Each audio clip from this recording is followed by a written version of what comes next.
de jovens, e acredito que Caiu.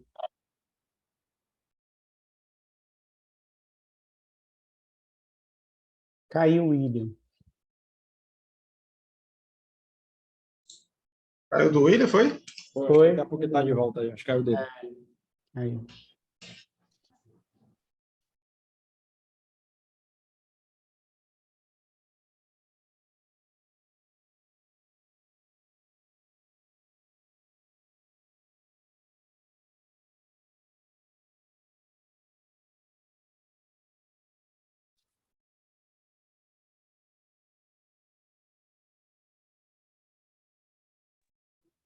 pronto, eu que errei aqui, estão me ouvindo normal? Estou te ouvindo.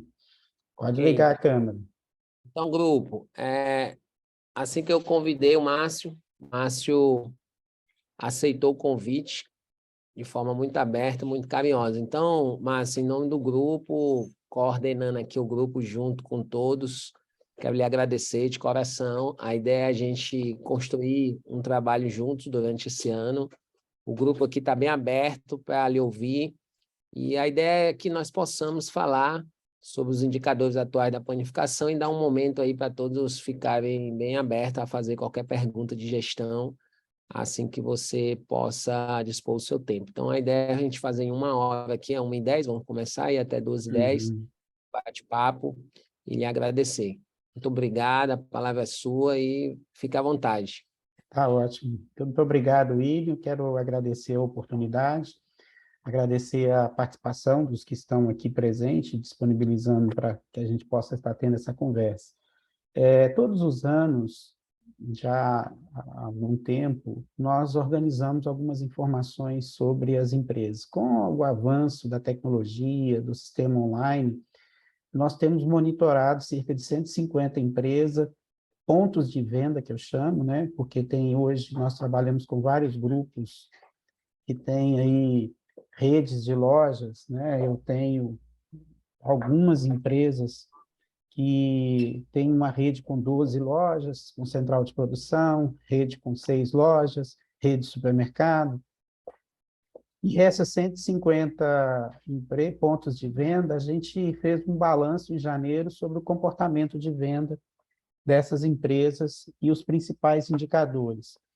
Quando a gente analisa nas cidades que a gente tem tido a oportunidade de trabalhar, a gente percebe que continua sendo uma média de 3.000 habitantes por padaria em praticamente todos os lugares. Eu não sei quais são os números oficiais de panificação na cidade de Fortaleza, mas Belo Horizonte tem 2,5 milhões de habitantes e tem 1.100 padarias, segundo a RAIS, né? Aquele negócio do governo, com pelo menos um funcionário registrado. Então, a gente tem trabalhado com esses indicadores dessas empresas que a gente acompanha e projetado esses números quando a gente quer entender o universo da panificação. Eu vou compartilhar a apresentação.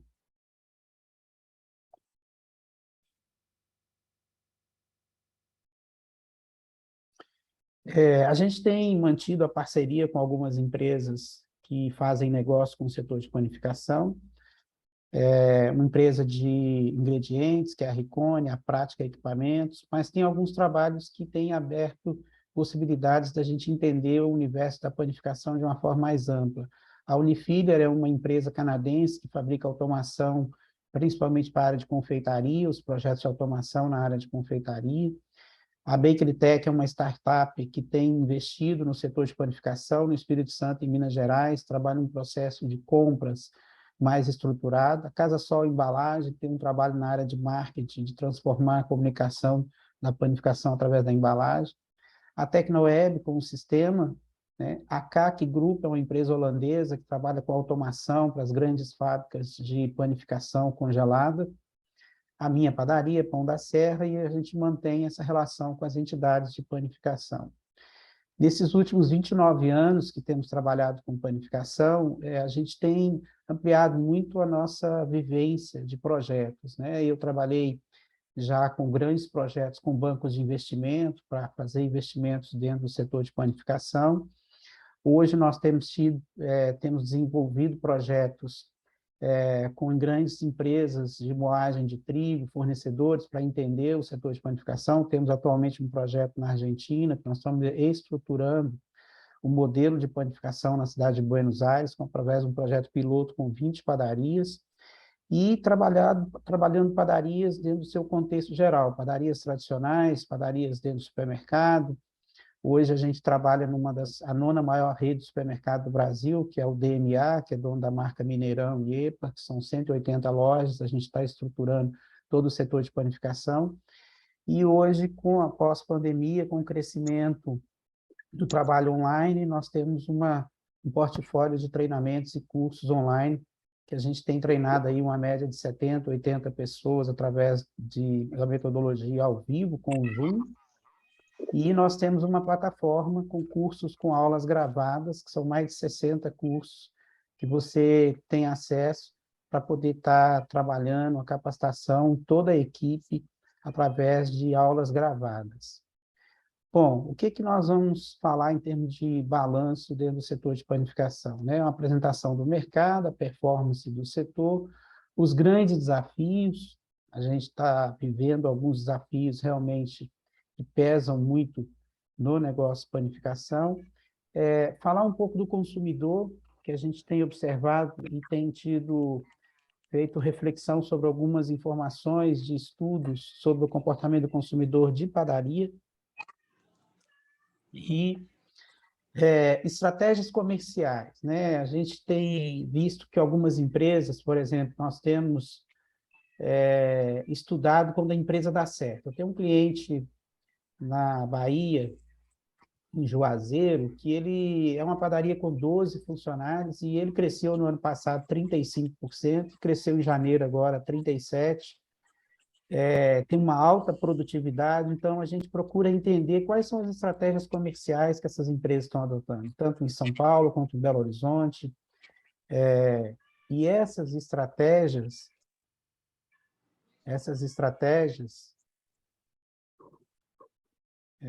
elas têm, só um minutinho, essas estratégias, elas têm trazido muita, vamos dizer assim, encurtar o caminho para que a gente consiga ser mais eficiente, né?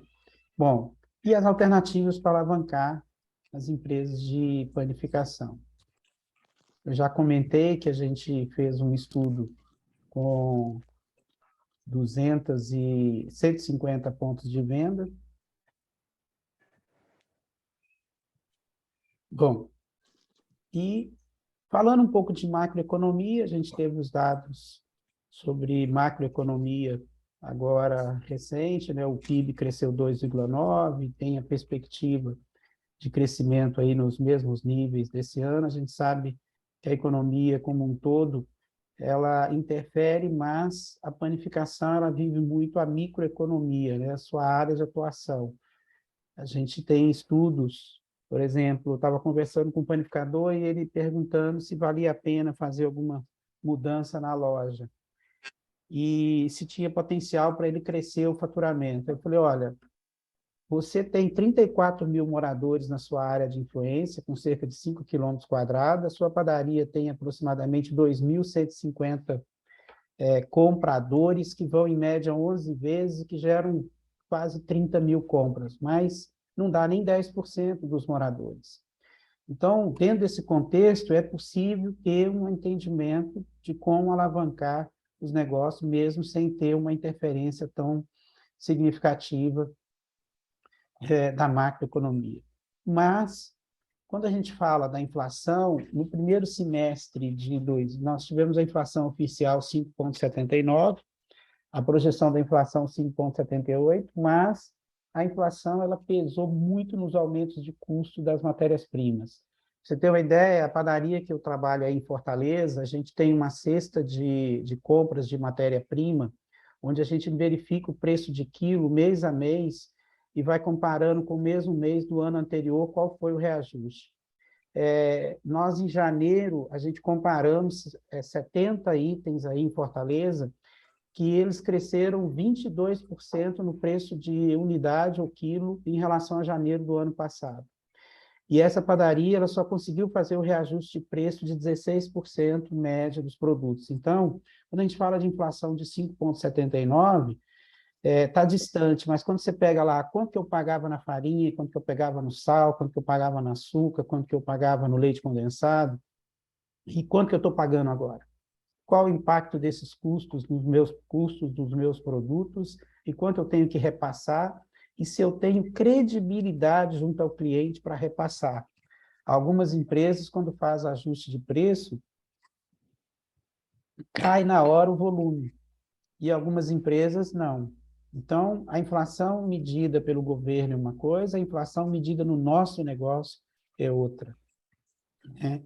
E aí, quando a gente coloca o universo de panificação a nível nacional, a gente estima um faturamento de 125 bilhões para as empresas de panificação, e nós fizemos um estudo para um banco, um fundo de investimento, que investiu muito dinheiro na panificação congelada, e em 2021 nós detalhamos qual era o volume em tonelada dos principais grupos de produtos panificados, e dá 5,9 milhões de toneladas de produtos panificados no Brasil, 2 milhões e 30 mil toneladas de pão francês, os pães macios 1 milhão e 73 mil, os pães industrializados 648 mil toneladas, a linha queijo 417 mil, que é pão de queijo e os seus derivados, bolos 365 mil toneladas, pães crocantes. Então, esse volume dá uma ideia clara do que é formado o universo de produtos dentro da panificação.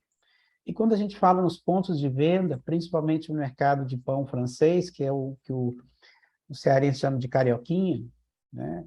Dentro desse mercado de carioquinha, nós temos 2 milhões e 3 mil toneladas, e 49% desse volume é vendido pelas padarias, com 70 mil pontos de venda, 46% é vendido pelos supermercados, com 91 mil pontos de venda, e hoje tem o crescimento da indústria de congelados, que está dando estrutura para o mercado crescer em termos de pontos de venda. Vou falar um pouco do que é a panificação, dos principais indicadores, né? 2022, em relação a 2021, nós crescemos 14,4%, a venda da produção própria cresceu 21,8%, a venda da revenda caiu 1,3%, o número de clientes aumentou 7,24%, o ticket médio aumentou 6,49%, o pão francês em volume em quilo caiu quase 1%, o faturamento com pão francês cresceu 11,9% em função do aumento do preço médio do produto. E quando nós analisamos esses consumos e o volume, com 2021, a gente percebe aí a venda da produção sempre em alta dentro do setor de panificação. E aqui a gente percebe o fluxo de clientes, a gente faz essa medição desde 2007, e o fluxo de clientes em 2021 estava em franca recuperação da diminuição do fluxo da pandemia, e já estamos aí com 7,24% de crescimento de fluxo de clientes nas lojas. Bom, esse gráfico aqui ele é interessante porque ele mostra a evolução de 2007 para cá da participação do faturamento do setor da produção própria. Quando nós começamos a medir, e é muito interessante porque quando a gente começou a medir a presença, por exemplo, da venda de cigarro nas padarias, ela era muito intensa, e ao longo dos anos, cresceu a venda de produção própria em relação ao total do faturamento das empresas, consolidando o negócio panificação como um negócio de produção própria, uma loja de alimentos prontos. Então, a produção própria com mais de 70% do faturamento das empresas. Bom, a gente estava falando de inflação, quando a gente mede a inflação pelo IBGE dos produtos panificados, a gente tem aqui que panificados cresceu 20,59% na inflação, nos preços, bem acima da inflação oficial. O que significa isso? Se você estiver crescendo abaixo da inflação, você não está conseguindo nem repassar os aumentos que você está tendo de preço dos produtos e está caindo o volume.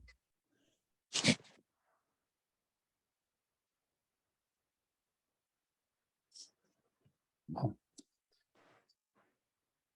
alguns indicadores que a gente tem avaliado, a venda média por funcionário mês chegou a 12 mil mês, significa que uma padaria com 10 funcionários, 620 mil de faturamento. O conceito de empório e conveniência em padaria está com cerca de 17 mil de venda mês funcionários. Isso aqui tem 60% de revenda e 40% de produção. O conceito de padaria café com forte consumo dentro da loja, menos compra para levar para casa e mais compra para consumir dentro da loja, com 80% de fabricação própria, está na faixa dos 10 mil reais. E a indústria de pão congelado, com cerca de 18 mil reais de faturamento mês funcionário, pão empacotado 17 mil e as centrais de produção com 15 mil. E um dado que nós levantamos é a performance também dentro do supermercado. A padaria dentro do supermercado precisa ter aí um faturamento de 15 mil mês por funcionário que opera a padaria, e quando ela terceiriza o pão francês para pão congelado, cerca de 20 mil de venda mês por funcionário.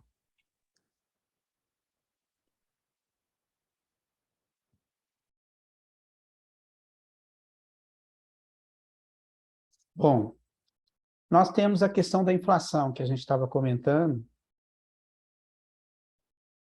que tem pesado muito nos aumentos dos custos e a dificuldade das empresas em repassar. Quem não fez isso no primeiro semestre do ano passado, quando disparou o preço dos insumos, da farinha, dos produtos, e não repassou, realmente está com dificuldade de rentabilidade. Né? Se você tem um CMV de matéria-prima de 30% do seu faturamento, e ele sobe para 40%, 45%, 50%, você não consegue ter rentabilidade. E a composição do custo do produto, você precisa analisar porque você tem ingredientes que pesam muito. Um brioche, por exemplo, a manteiga chega a ser 55% do custo do produto. Então, não dá para trabalhar de forma linear. Então, é importante ter a ficha técnica dos produtos, ter a análise dos custos. Eu sei porque a padaria que eu acompanho em Fortaleza, a gente fez reajuste de preço direto. Fizemos com os aumentos das matérias-primas e para recompor margem, nós tivemos que fazer vários ajustes nos preços dos produtos para poder compor margem, para poder manter a margem. E a gente pesquisa o preço dos concorrentes direto das lojas, para poder avaliar se o posicionamento de preço está errado ou não, como é que faz, e a gente percebe a dificuldade dos concorrentes de acompanhar os aumentos das matérias-primas. Como a gente fica medindo os custos das matérias-primas, a gente está bem informado, isso pesa muito no preço final, porque de maio até maio de 2022, as matérias-primas subiram em relação a 2019, subiu 40% em relação a 2019, né? Então, se você tem um CMV de 30, ele vai para 42, né? E aí a rentabilidade desaparece, né? Então, isso tem um peso muito grande. Agora, na pandemia, a gente teve a operação da parte de refeição dentro das padarias, né? A gente tem trabalhado muito em padarias com uma forte presença da parte de alimentação. A padaria que eu trabalho mesmo, em Fortaleza, a parte de buffet de almoço é 15% do faturamento da padaria. Então, dentro desse contexto, o almoço pesa muito. E nós desenvolvemos vários estudos para entender a operação do almoço, do buffet, e a conclusão que chegamos, que o custo do cardápio não pode ser superior a 25% ao preço do buffet, o quilo, e de cada 10 quilos que você produz na cozinha, tem que passar 7 no caixa. Ou seja, tem que ser mais de 70% do que você produz na cozinha, tem que passar no caixa. Se equacionar o custo do cardápio e o volume de venda, o restaurante, o buffet é rentável. Mas em muitas padarias, quando nós começamos a analisar essas informações, o cardápio estava com um custo muito elevado, um número de proteínas muito grande, pesa muito no custo da operação, E a participação na venda do que era produzido na cozinha muito baixa e jogava o CMV lá para cima, do restaurante. Então, esse é um ponto que pesa muito. E aí, quando nós falamos das dificuldades que as empresas estão vivendo atualmente, uma mais recente é o que eu estou chamando de apagão de mão de obra. A falta de profissionais no mercado para a gente poder contratar. Hoje nós estamos aí, ontem eu estava numa padaria que tinha 15 vagas em aberto, tem 90 pessoas que trabalham na padaria, 15 vagas em aberto, ela está funcionando com 75. Aí a gente se pergunta, mas como que ela está funcionando com 75? Hora extra, muita hora extra. E a dificuldade de contratação. Essa padaria reclamou que o horário da tarde, em função do horário para os funcionários irem para casa, era mais difícil. Na minha padaria, da loja de Nova Lima, a gente, nesses 21 anos que nós estamos lá, a gente nunca teve um problema de contratação. E agora nós estamos com 5 vagas em aberto e estamos com dificuldade de achar as pessoas para colocar para trabalhar.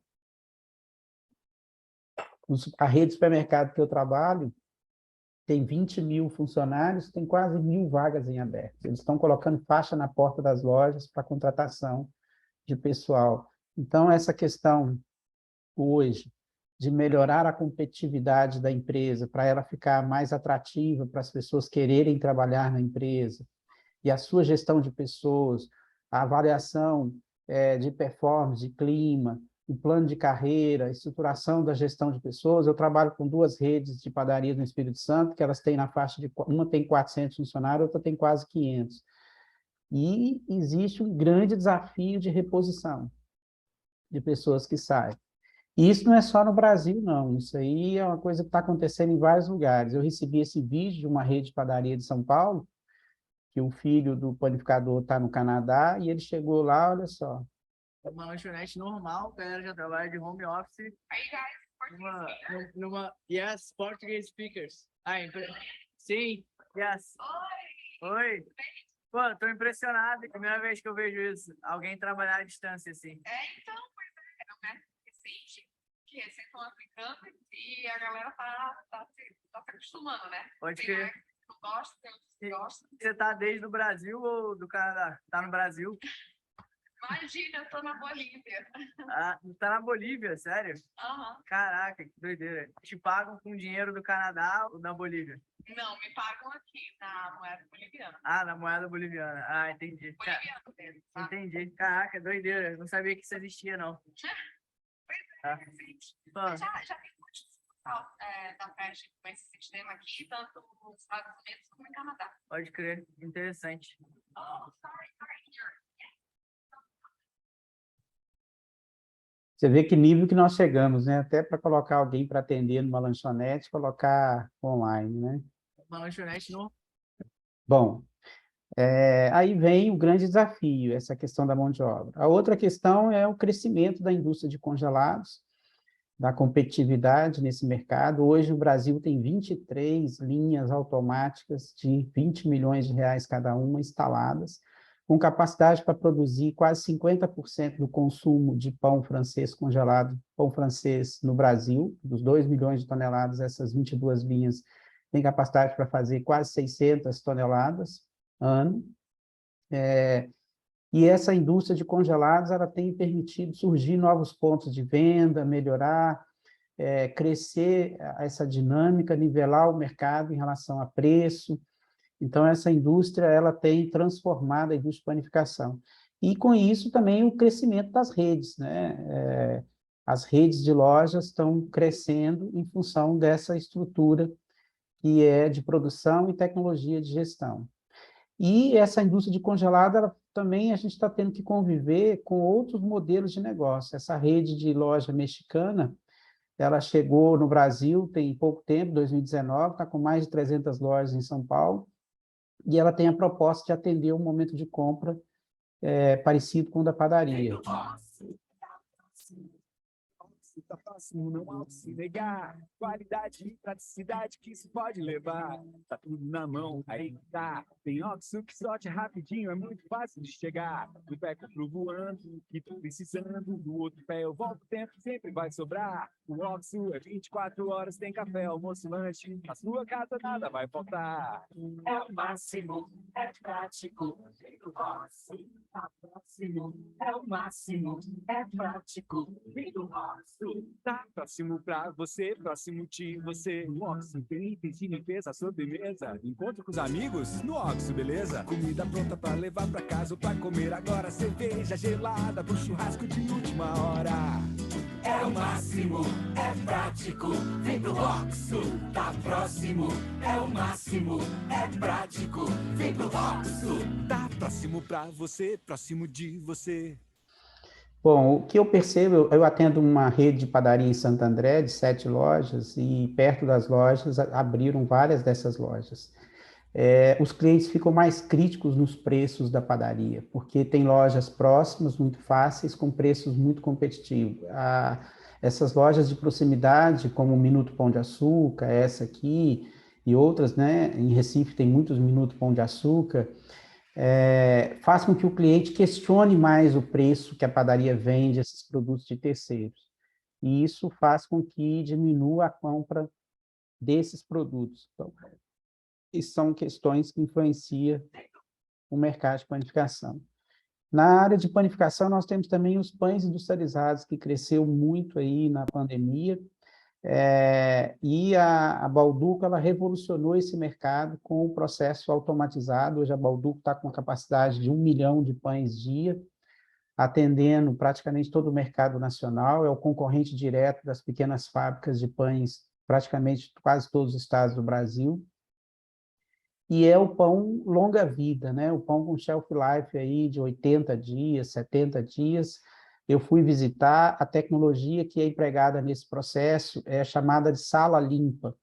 Você pode fazer uma cirurgia no cérebro humano, na onde produz esses pães, que não tem problema, porque não tem risco de contaminação. Então, além da embalagem, é uma barreira, além do processo, mas o processo é altamente automatizado, com poucos, tem 2 ou 3 pessoas na linha de produção, e faz tudo praticamente automatizado. Esse surgimento, a Bimbo já está nesse mercado, tem fábricas regionais, aqui em Belo Horizonte tem uma fábrica que investiu muito, já está com esse produto. Então, a combinação de vida útil, preço, comodidade, e aí, no caso da Balduco, tem a força da marca, né? Isso ainda tem a força da marca que atrai. E aí são os chamados produtos substitutos, e são as inovações disruptivas. Eu atendo uma indústria de pão empacotado no Piauí, que ele chega a vender os pães a 1.000 quilômetros da onde eles produzem, em Teresina, e o maior concorrente dele é Visconti. E ele está lá em Teresina, está no Piauí, e a fábrica da Visconti é no sul de Minas. Então, isso mostra a dinâmica do mercado, como é que está. E aí, o que a gente percebe, observando o mercado, é que as lojas especializadas, né, no caso da panificação, a panificação artesanal, com produtos diferenciados, tem sido um diferencial em termos de mercado. O hortifruti tem buscado através dos produtos frescos. Então, as lojas elas têm se especializado. E a panificação, eu preciso ter qualidade nos meus produtos, eu preciso ter realmente ser visto pelo cliente como uma loja destino quando pensa em panificação. E aí, quando a gente reflete um pouco sobre o consumidor, eu acho que essa percepção do consumidor é muito importante. O que o consumidor quer? O consumidor, 77% dele, segundo o Instituto de Tecnologia de Alimentos de Campinas, quer produtos prontos para consumo. Por isso que a venda da padaria maior é à tarde, 65% é a venda é à tarde, 35% é de manhã. E a substituição do jantar é a força do crescimento das padarias. E isso mostra aí nas pesquisas, que o cliente quer alimentos prontos para consumo, esquenta e come, embalados para viagem, sem utensílios, então o cliente não quer nada que provoque mais utensílios. Um estudo realizado anualmente por um grande fornecedor de matéria-prima em várias grandes cidades do mundo reforça os pontos principais que o consumidor quer: frescor, sabor, saúde, indulgência e segurança alimentar, ou seja, um produto feito com ingredientes naturais, satisfaz o desejo, mas sempre balanceia saúde e sabor e explora critérios de frescor, mostrando sinais, ou seja, o cliente quer produto fresco. Eu estava conversando hoje com uma empresa de São Paulo que ele é uma indústria e ele fornece produtos para redes de lojas de conveniência, e a loja de conveniência cresceu muito o uso daquele forno speed over, que a prática trabalha, o turbo chef, aquele forno que as cafeterias estão usando. E aí ele coloca o salgado, e quando o cliente pede, coloca ele nesse forno 30 segundos, é como se tivesse acabado de sair ali do forno.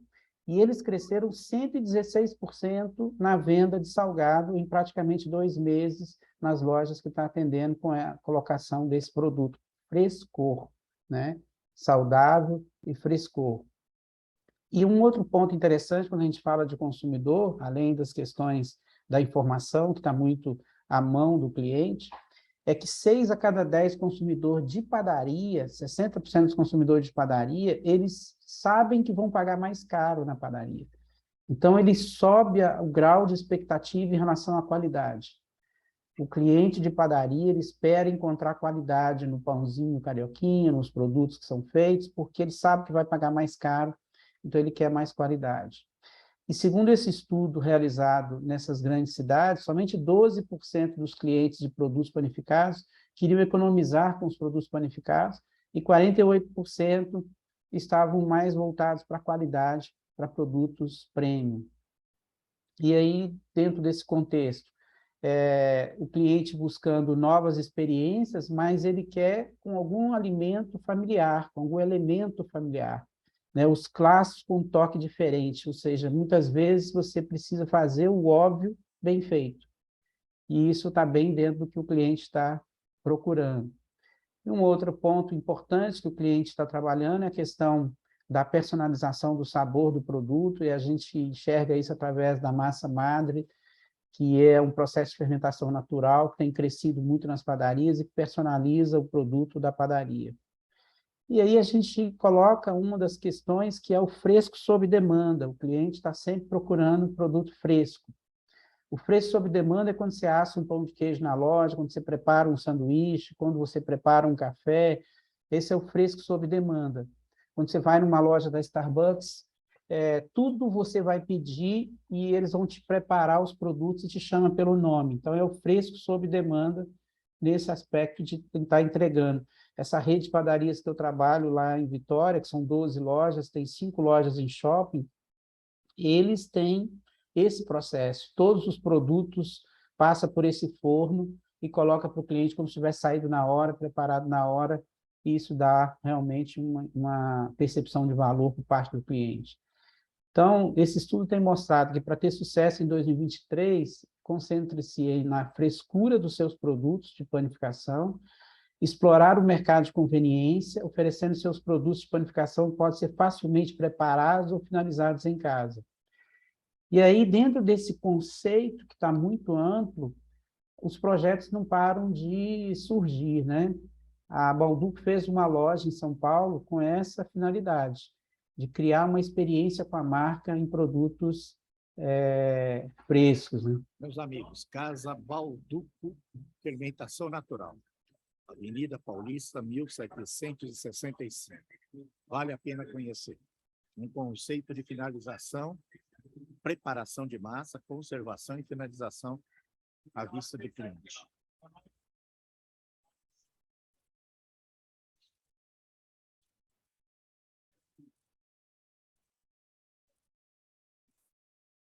Mais um projeto, idealização do mestre Rogério Shimura.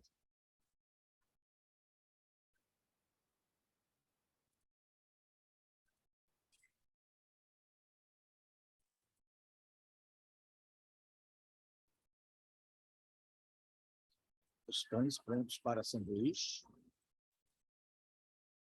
Cabine do speed oven. Parte de finalização.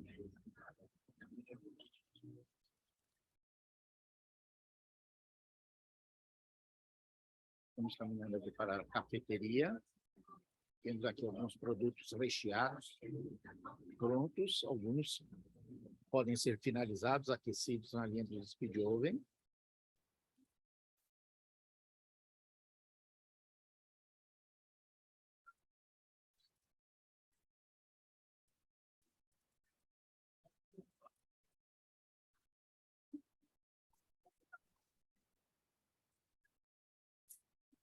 Recomendo.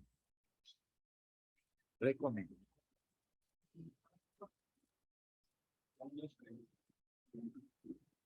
Bom, muito dentro desse contexto de fresco sob demanda. A gente separou algumas estratégias comerciais que as empresas têm utilizado, né? Os pilares de venda: abastecimento, mix de produtos, posicionamento de preço, qualidade dos produtos, comunicação com o mercado, conveniência, né? Ou seja, facilidade de acesso para o cliente e a experiência do cliente, que é o atendimento.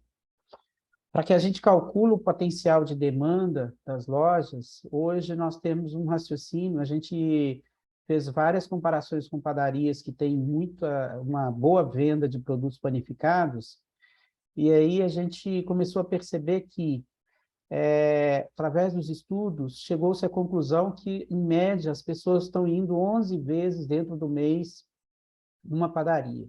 Então, se a gente raciocinar que uma padaria com 1.000 compras dias, 30.000 compras mês, dividido pela frequência que as pessoas vão no ponto de venda, esse ponto de venda vai ter 2.727 compradores frequentando essa loja.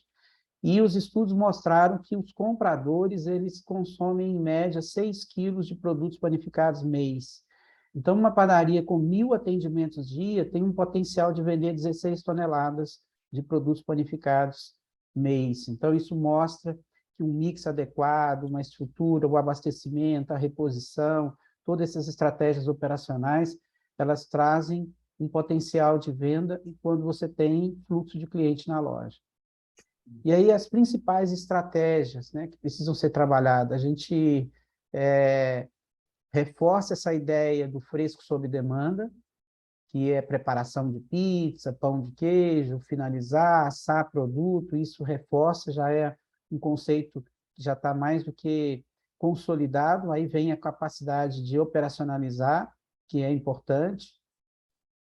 Produtos sempre frescos, né? Isso é fundamental em relação à loja. E aí nós temos os chamados produtos icônicos, né? Saiu uma matéria aí essa semana que é a coxinha da padaria brasileira, no ABC Paulista, ganhou como melhor coxinha do mundo. E aí teve um concurso internacional das comidas de rua e das iguarias, um produto chinês lá ganhou, e a coxinha no Brasil era o produto icônico. Só que a padaria brasileira ganhou como a melhor.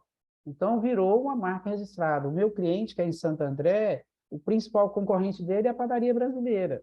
E já era famosa essa coxinha lá. Então, você ter um produto que é diferenciado na sua loja, atrai os clientes. Então, é importante desenvolver produtos icônicos, produtos de destaque, produtos que realmente você tem um trabalho totalmente diferenciado em relação a esse produto, né? E nós temos a questão da saudabilidade. Hoje, o crescimento aí a melhoria das tecnologias, nós temos vários processos que reforçam a ideia da saudabilidade, mas esse exemplo aqui é da padaria Portugália, aí em Fortaleza, né? Eles usam um conservante natural no pão, e aí vem um adesivo no pão, não contém conservantes artificiais. Então, isso reforça a ideia de produto saudável para o cliente, e isso tem um reforço importante em termos de imagem dos produtos panificados. É lógico que reforçar isso, você tem que dar shelf life para o cliente e ainda tem que ter saudabilidade. Então, esses são os pontos principais aí que a gente tem observado. Criar uma assinatura para os produtos, é o processo de fermentação. Belo Horizonte desenvolveu um mercado de baguetes fantástico. Hoje, 20% do que vende de pão francês em muitas lojas é baguete francesa, só que a baguete francesa é o dobro do preço. Então, criou-se um mercado para esse produto em função da qualidade do que esse produto entrega. Então, esses pontos são importantes para agregar valor. E na confeitaria tem duas estratégias que a gente tem observado. Uma são os bolos comemorativos, com faixa de preço aí entre 40 e 60 reais. São os bolos que você vai dar acabamentos diferenciados nele, vai criar para as pessoas comemorarem no seu dia a dia, num preço mais competitivo. E algumas padarias investiram forte numa confeitaria mais sofisticada, ou seja, entregando o que as confeitarias especializadas entregam num preço 30%, 40% mais barato. Então, uma boa torta numa confeitaria especializada está variando aí entre 180 e 300 reais a torta. E as padarias estão entregando aí na faixa de 120, 125 reais, uma confeitaria altamente especializada no mesmo nível das confeitarias principais. Então, se você pega em Fortaleza quais as 10 melhores confeitarias e compra um bolo de cada uma e verifica a diferença de sabor, de textura, de apresentação em relação ao que sua padaria entrega, você vai definir aí uma estratégia para alavancar. Algumas padarias, exemplo da Vianney aqui em Belo Horizonte, dobrou a venda da confeitaria depois que fez esse trabalho com a confeitaria, praticamente nos últimos 2 anos, melhorando a performance da confeitaria em relação à qualidade e posicionamento de preço. Quer dizer, você tem os bolos festivos entre 40 e 60 e você tem aqueles produtos prêmios diferenciados para o cliente mais exigente, que é o cliente da confeitaria especializada. E aí essa questão de agregar valor com o que nós chamamos de extensão de linha, né? A extensão de linha é quando você vai criando dos produtos clássicos, que tem uma venda significativa, você vai criando produtos com maior valor agregado para poder você subir o preço médio por quilo dos produtos. E aí tem vários exemplos, né? O cliente procura o pão carioquinha, tem a baguete francesa, ele procura o pão de queijo por 30, e o biscoito 4 queijos é 50, e são produtos que vão agregar valor, né? Ele tem um pãozinho doce, aí ele substitui por um brioche, o pãozinho doce é 25, o brioche é 38, aí você tem o bolo tradicional, aí você tem os bolos especiais, os bolos artesanais, então tudo isso são reforços de extensão de linha, né? E no caso dos sanduíches, você tem se explorado muito as carnes gourmets, com blends de carne diferenciada, única, e os molhos, né? E no caso das padarias, a combinação dos pães. Então, você pode fazer o sanduíche com pães crocantes, com pães brioches, e o interessante é que as hamburguerias artesanais, elas estão explorando carnes gourmets, molhos e os pães, e as padarias, muitas vezes, não agregam, não estão explorando esse mercado. Então, isso traz um diferencial de preço, né? E de agrega valor. E outra questão é o consumo, o atendimento, né? Transformar isso numa experiência, que é muito importante. Bom, nós falamos das estratégias, falamos dos principais indicadores do consumidor, da percepção do consumidor. E aí, em termos de gestão, a gente tem observado as empresas mais competitivas, a pandemia trouxe aí uma reflexão, que algumas empresas conseguiram passar de uma forma menos traumática em relação a tudo que estava acontecendo com a pandemia. Nós listamos os fatores-chave de competitividade das empresas. Qualidade dos produtos, significa qualidade da matéria-prima, qualidade dos processos, qualidade da mão de obra, qualidade do equipamento, valorizar essa questão do produto diferenciado. Uma boa gestão de abastecimento, eu gosto de dizer que é o famoso tem, mas acabou. Hoje nós temos trabalhado os 80% da venda, que é 30% do mix, com menos de 5% de ruptura, fazendo 3, 4 verificações por dia, para poder não deixar faltar esses produtos. Então, o posicionamento de abastecimento é muito importante para a venda. O posicionamento correto de preço. Qual é o posicionamento de preço que a sua loja tem em relação ao mercado, em relação aos produtos substitutos, em relação aos concorrentes. E no caso dos produtos de revenda, os chamados produtos notáveis, né, que é 1% do mix, que são os produtos que o cliente compara muito preço, e aí você precisa ter um posicionamento adequado. A eficiência operacional, que fala das perdas, das falhas, a gente tem que ter aí 4 a 5% de perda, de sobra de produtos qualificados, menos de 5% de ruptura. Então, você precisa ter produtividade, 750 quilos de produção mês por pessoa na produção, preço médio por quilo. Então, a área de atendimento, se você dividir o número de atendimentos que as pessoas que fazem, a loja tem 500 atendimentos, e aí ela tem 16 funcionários no atendimento. Então, 500 dividido por 16 dá 31 atendimentos por funcionário. Vezes um ticket médio de R$ 25,00, daria 781. Ou seja, nesse indicador, você não pode ter menos de R$ 800,00 mês por funcionário, que é o ticket médio vezes o número de atendimentos por funcionário da operação de loja. Isso traz a eficiência operacional da área de venda. O mix de produto é importante. Na área a gente trabalha aí entre 7 e 8 itens por metro quadrado para ter um mix de produto e abastecimento, que tem o potencial de venda, e transformar o atendimento numa experiência. E todas essas estratégias, elas são importantes estarem alinhadas com qual é o seu foco, qual é o seu modelo de negócio, se é uma padaria tradicional, uma boulangerie, uma padaria gourmet, alimentação, venda para casa, qual é o modelo de negócio. E é importante trabalhar a liderança, que é de 10% a 20% da equipe, são os líderes, fortalecer, desenvolver e capacitar esses líderes, e as empresas são formadas por processo e por pessoas que precisam estar estruturadas. Então, aí, quando a gente fala de qualidade dos produtos, são os produtos icônicos e os clássicos terem qualidade. Nós temos aí o pão francês com a norma da BNT para definir o padrão de qualidade. Nós temos a gestão da eficiência através da ruptura, que é 80% da venda, 30% do mix, monitorar 3 vezes durante o dia para saber se tem esses produtos na operação de loja.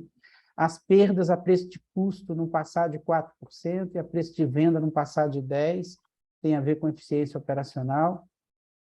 E no caso do posicionamento de preço correto dos produtos de revenda, são os chamados produtos notáveis, né? Que é 6% do mix, dá mais ou menos uns 40 produtos aí de revenda, você tem que vender no máximo a 20% do preço que as chamadas lojas abastecedoras vendem, que são os supermercados e atacarejo. Então, nós precisamos ter um posicionamento correto de preço, e isso passa por uma estratégia de precificação mais competitiva. Então, definir esses produtos ativadores de venda é muito importante, né? E não passar de 20% do preço final de venda. Na hora de definir o mix, padaria tem que vender perecíveis, produtos refrigerados, os produtos que as pessoas não têm como estocar em casa, né? E aí você tem consumo imediato com os produtos panificados, e os produtos refrigerados e congelados são os fortes. Uma pequena padaria tem entre 60 e 100 itens de panificados, uma padaria média entre 100 e 200, uma padaria grande entre 200 e 600 itens de panificado. Para a gente definir o número de itens que eu vou produzir, depende da minha estrutura. Cada pessoa no meu processo de produção representa 15 itens. Então, se eu quero fazer 100 itens, eu tenho que ter, se eu quero fazer 100 itens, eu tenho que ter 6 a 7 pessoas no meu processo de produção. Agora, hoje, muitas padarias estão terceirizando alguns produtos para poder aumentar o mix de exposição na área de venda e não precisar crescer o número de pessoas na produção. Então, isso tem funcionado bem para ganhar produtividade. No caso da revenda, é os 8 itens por metro quadrado. A padaria, em função da frequência que as pessoas vão no ponto de venda, ela precisa renovar o mix em cerca de 10% a cada 4 meses, né, o mix. Então, você precisa ter uma agenda de lançamento de produto, nós temos aí a Páscoa, Dia da Mulher, aí você tem edições limitadas de produto, e você tem que estar o tempo todo verificando quais são os produtos que eu vou parar de produzir. Produtos que têm os mais críticos, são produtos com venda média dia inferior a 2 quilos, com perda acima de 50% da venda, são os produtos mais críticos, que às vezes você precisa rever o mix de produto e está trabalhando a inovação desse mix. A gente já comentou sobre a produtividade na loja, e um dos pontos estratégicos importantes que a gente viu aí na pandemia e reforça a ideia do mercado competitivo, né? Eu preciso transformar a padaria, a minha loja, numa loja destino. Então, o cliente tem que sair, ou ir para casa, ou ir para o trabalho, já pensando em parar na minha loja. Então, os produtos panificados são os produtos destino. E quando eu consigo ser escolhido pelo cliente, é a hora que eu estou pronto para enfrentar qualquer tamanho de concorrência no mercado, né?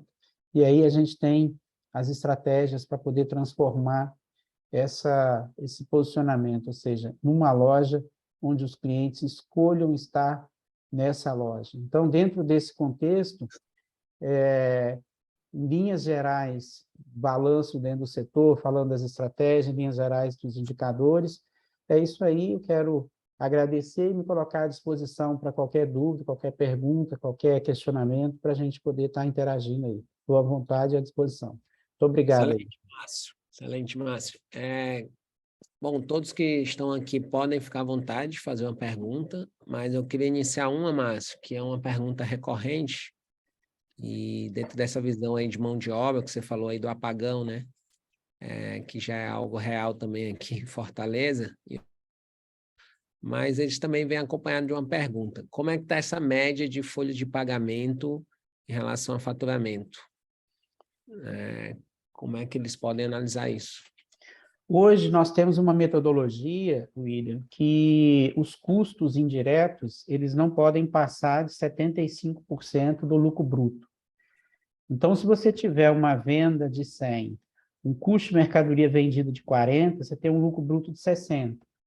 E aí as despesas, né, 60 vezes 75% de 60, elas poderiam chegar a 45% do faturamento. E os principais custos, a gente tem um termômetro. Por exemplo, a folha de pagamento é 22% do lucro bruto. Então, numa padaria com 60%, com 40% de CMV e 60% de lucro bruto, ela poderia ter de despesa com folha de pagamento com salário até 13,2% do faturamento. Isso vai depender da composição do mix de venda e da margem bruta que ela tem, né? Então, a gente tem ferramentas que a gente confronta, mas a conta final não pode ser mais de 75%, incluindo os impostos no custo, na margem bruta que você está tendo. Por quê? Se você é uma loja, por exemplo, que eu trabalho aí em Fortaleza, ela é 83% da venda de produção própria, né?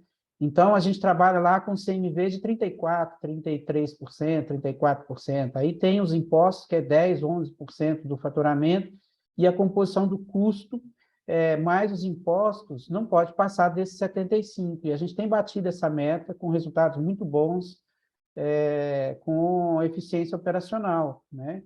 Então, a minha folha de pagamento, ela pode estar cara, ou eu posso estar precisando contratar gente porque eu estou com processos muito mal trabalhados.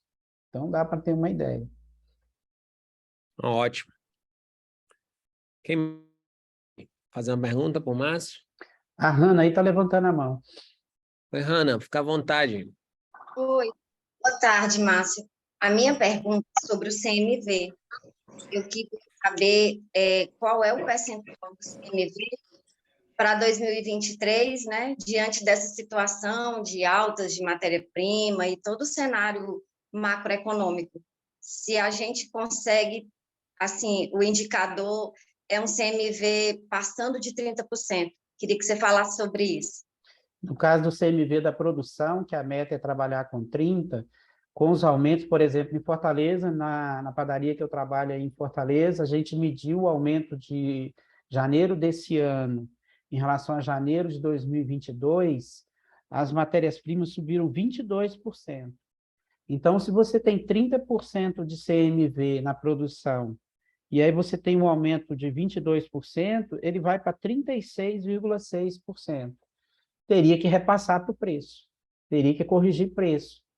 Então, tem que monitorar os custos e ver o impacto que ele tem, e você vai ter que fazer ajustes de preço. Agora, tem produtos que são muito polêmicos, o pão carioquinha você às vezes não consegue mexer, tem alguns produtos, mas você tem um mix enorme, né? Então, você pode estar fazendo os ajustes. A gente fez isso aí em Fortaleza, com essa padaria, estou trabalhando com eles desde a pandemia, e a gente acompanhou essas mudanças, esses aumentos, e fez as correções e manteve a rentabilidade. Então, o aumento dos insumos bate na hora. Quando a farinha dobrou de preço, ela é 16% a 20% da compra de matéria-prima, a farinha dobrou de preço, ela fez o CMV explodir. Aí a gente corrigiu o preço. Tem que corrigir preço, não tem jeito. Se você não monitorar isso, seu CMV explode. Acontece isso também na parte de refeição, viu? 50% do cardápio é proteína, se você não souber como trabalhar isso no cardápio, o CMV do restaurante vai embora. Márcio, só para colaborar, a loja da Hanna, ela fica no interior do estado. E eu também tenho algumas perguntas de alguns donos de padaria do interior. Pois não. E muitos donos de interior têm esse receio, né, de aumentar preço, visto que no interior, que você conhece bem aqui também, no Ceará, Uhum. essa dificuldade de aumento de preço, né? O que você tem a dizer? Eu sei que eu estou perguntando aqui mais para reforçar, tá bom? Dentro dessa visão. Olha, tem que entender qual é o mix que você vende, o que se depende disso. Eu tenho um cliente lá de Juazeiro que o pão francês é vendido a R$ 13 e ele tem CMV de 30. O que acontece é que você tem muitos produtos, quando você não tem a ficha técnica dos produtos com os custos, você tem muito produto que rouba a rentabilidade. E aí a gente fica muito preso aos produtos básicos, né? Aos produtos de maior volume. Mas você tem muito produto que tira a rentabilidade. Então, se não tiver a ficha técnica com o custo dos produtos, esquece. Agora, se você também ficar bancando aumento de insumos e não fizer repasse nenhum, também pode esquecer, você não vai ter rentabilidade. Não tem mágica, a matemática ela é cruel, ela não aceita desaforo. Não tem jeito. Se você pagava na farinha R$ 60 e vai para lá, aí é saco de 25 quilos ou 50? 25, né? Tem uns dois, tem tanto 25 como 50. Então, mas teve um momento que subiu, dobrou de preço, né? Subiu 30 e tantos por cento, 40. Então, não tem jeito, não tem como absorver esses impactos. Igual eu estou te falando, a matéria-prima aí em Fortaleza subiu 22% esse ano, de 22%. Ótimo. Mais alguém? Acho que tá bom. Wagner, Júnior, Léo, Márcia. Alô, William. Eu queria Pois perguntar por Márcio qual é a sugestão de markup dele, se tem alguma diferenciação dentro da padaria, tanto de mercearia como de produção, se por setor você tem alguma diferenciação no markup, ou se é o mesmo markup para a loja toda de Não, produção, e se mercearia tem diferenciação em cada setor também, de congelados, mercearia, se tem alguma diferenciação também. tem diferenciação. No caso da mercearia, o que eu chamo de conveniência, revenda, porque o que vende em padaria é refrigerante, frios, leite longa-vida, não é a mercearia, tal, são esses produtos matinais que vendem frios. Aí você tem os chamados produtos notáveis, que você tem uma margem mais baixa, está variando aí de 35%, mais ou menos, nos notáveis, de percentual em markup, não é margem, né? É percentual sobre a compra. Já os produtos que não são notáveis, aí você já trabalha na faixa de 60% de markup, né? E esses notáveis são 30 produtos. É um leite longa-vida, um produto assim. E já no produto de fabricação própria, os pães têm markup mais alto, chega a ser 300% os pães. Mas você tem os produtos de confeitaria, que é na faixa de 200, 180, dá um markup médio de 230%, médio, entre produtos com 300% e produtos com 150%, 180% de markup. Tá, joia, obrigado. Márcio, eu tenho uma pergunta. Dentro dos teus clientes a nível nacional aí, o que é que eles têm achado dessa questão do self-service dentro da padaria? Hoje está sendo realmente uma coisa lucrativa ou tem sido uma coisa para complementar, para não fechar naquele horário do almoço? O que é que o pessoal está comentando disso? Olha, a gente teve problemas sérios com o self-service, por isso que nós fizemos um estudo muito profundo sobre a operação do self-service. Essa padaria mesmo que eu trabalho aí em Fortaleza, o self-service é 15% do faturamento. Lá em São Paulo, na de Santo André, que eu trabalho, 20% do faturamento é o self-service. Então, assim, depende do que ele representa para você. Agora, ele precisa trabalhar com CMV de até 35. E para você trabalhar com CMV de até 35, você tem que ter o custo do cardápio a menos de 25% do seu preço de quilo de venda, e você tem que vender mais de 70% que você produzir na cozinha. Então, você tem que medir o que está produzindo na cozinha e o que está passando no caixa. Se você produziu 50 quilos na cozinha, você tem que ter passado no caixa mais de 30 quilos. Se você produziu 50 quilos e está passando 20 quilos no caixa, a sua perda engoliu sua rentabilidade toda. Então, em 50% do custo de matéria-prima no self-serve é proteína. Então, se você tiver, por exemplo, cada proteína é 4 guarnições e 3 saladas. Então, se você for fazer um cardápio de raiz com 2, 3 proteínas e fazer uma coisa mais regional, você tem que analisar qual é o custo desse cardápio. Eu tenho exemplos de padaria que o custo de cardápio está R$10, R$12, ela vende a R$45 a comida e está ganhando dinheiro, e tem gente que vende a comida a R$80 e está perdendo dinheiro, porque o custo do cardápio lá está fora de cogitação, entendeu? Então, você tem que definir qual é a sua estratégia, se é uma comida mais de raiz, mais regional, com mais sabor, com menos ingrediente, com menos proteína, mas mais sabor. Agora, aqueles bufês enormes com frutos do mar e tudo mais, já está sendo vendido a R$120 o quilo. E executivo, será que é um bom negócio para a É um padaria? bom negócio. Agora, 70% dos executivos estão na faixa de preço aí de 22, 18, 17, 25. Agora, você pode ter lá alguns pratos mais elaborados, de 35, 40, e tem que fazer o custo. CMV, mesma coisa, menos de 25%. Menos de 25%. A gente trabalha no executivo com CMV na faixa de 20% do preço do prato. Entendi, show de bola. Legal. Tem mais alguém? A gente já está indo aqui para o final. Falta aí 2 minutinhos para completar 1 hora de fala. Já agradecendo o Márcio. Tem mais alguém que gostaria de fazer uma pergunta que eu queria, com o grupo aqui, já propor algo aqui para o Márcio?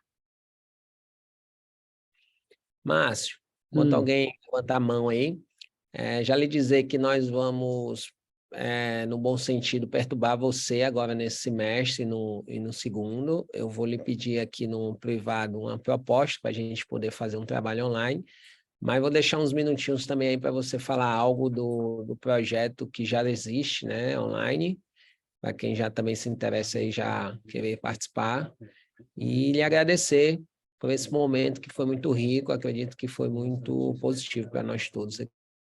Eu vou conversar internamente com o grupo e dizer para o grupo que o Márcio vai estar dentro da nossa linha de desenvolvimento, de desenvolver nossa gestão durante esse ano. O nosso intuito, Márcio, é trazer várias vozes para a gente poder estar desenvolvendo um trabalho. E quem quiser fazer um trabalho individual, vai falando no particular e vai desenvolvendo esse trabalho. Não, Tudo tudo bem? bem. Nós temos uma grade de cursos, todo mês nós temos cursos ao vivo pelo Zoom. Nós fizemos uma edição agora do Completa Metodologia Propan, que é 2 semanas, de 7h às 9h, 2 horas por dia, e esse completo fala do administrativo, liderança, gestão de pessoas, produção, atendimento ao cliente e vendas. Nós temos um outro curso só de formação de líderes e gestão de pessoas, um outro curso só de gestão da produção, um curso só voltado para como vender mais dentro da panificação, mais voltado para a estratégia comercial, e um curso só voltado para a gestão de resultado, que é custos, CMV, a parte administrativa e tal. Então, todo mês nós temos um curso, né? Os investimentos, eles variam aí de R$400 a R$800 para poder estar participando desses cursos. Nós temos um processo de mentoria, que nós fazemos 2 reuniões por mês e começa a customizar, e esse processo de mentoria dá direito à pessoa colocar os funcionários nos cursos. Então, todos os cursos ele pode estar colocando os funcionários para participar. A mentoria está ficando na faixa de R$2.500 por mês para poder atender personalizada a padaria, com os funcionários podendo participar de todos os cursos online, ao vivo, e ainda participar dos cursos gravados. E nós temos os cursos, os projetos customizados. Então, aí, no caso de vocês, para o grupo, a gente pode pensar em alguma coisa específica para o grupo. A gente pode definir os temas, e cada mês a gente faz um encontro de umas 2 ou 3 horas, e aí discute, passa o conteúdo, faz as coisas, e vai fazendo esses encontros em cima de temas. Nós podemos escolher um mês falar só de produção, outro mês falar só da operação do restaurante, só dos custos, falar só da estratégia de venda, a central de produção, logística. Aí vocês colocam o tema e a gente põe a bola no pênalti, como diz o outro, e a gente vai lá para poder fazer, porque a panificação é muito ampla e a gente tem trabalhado todas as áreas, né? Então, pode ser feito dessa forma também, e aí é uma maneira de vocês estarem customizando em cima do que vocês acharem que é importante. É isso aí. É isso mesmo, Márcio, é dentro dessa linha. Então, obrigado. Eu vou estar conversando com o Márcio no privado e qualquer um de vocês que quiserem também falar diretamente com o Márcio, eu acredito que o Márcio dá essa liberdade aí. Então, obrigado os que ficaram até o final, a Márcia, o Wagner, o Júnior, o Eduardo, a Viviane, a Aline, a Hanna. E, Márcio, a gente, como eu lhe falei, vamos construir juntos esse momento aí, tá bom? Júnior, você queria fazer alguma pergunta? Você está vendo aí que você está querendo falar? Não, só agradecer mesmo, um momento muito rico aí com o Márcio. Excelentes joia. esclarecimentos. A cabeça da gente aqui doidinha, né? Tem que desconstruir e construir tudo, né, Júnior? Só botar mais cor na cabeça da gente para a gente se mexer. Sair da cadeira. Faz uma visita técnica lá na Portugália, ô William. Eu vou fazer, Márcio, e vou trazer o Luiz para poder online falar conosco. Tá, Com certeza, traz sim. através da sua fala aí, a gente vai trazer o Luiz lá da Portugália para contribuir. Tá tão Muito pertinho obrigado. aí. Muito obrigado, Márcio, mais uma vez. Obrigado a todos. Foi muito produtivo. Ô, gente, um prazer e muito obrigado. Obrigado. Valeu, Márcio. Obrigado. Até logo.